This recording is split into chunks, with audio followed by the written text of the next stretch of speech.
بنات هعجن معاكم عجينة فطاير، هعجنها وخلصها واكتب لكم المقادير في الاخر. بس هي عموما دقيق وحليب بودرة وسكر وبيكنج باودر وخميرة. المفروض الزبدة ما عنديش، فانا حطيت سمنة وحبتين بيض، وحطيت على البيض معلقتين خل، بيخلي العجينة طرية وهشة.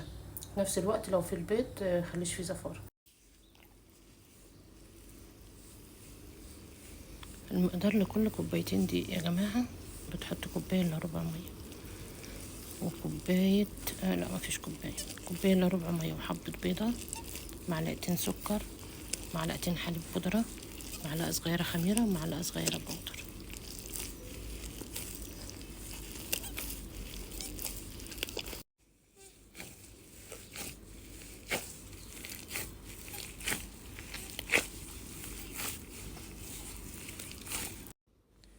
بصراحة شلت الجلافز واشتغلت بايدي.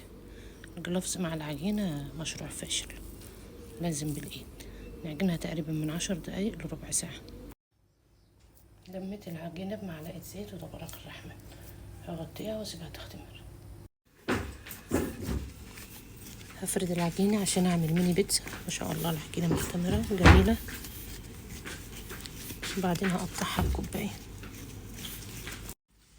فردت العجينة وابدأ اقطع. قطاعة، ما عندكيش قطاعة تبقى كوباية، اي حاجة ممكن تقطعي بيها.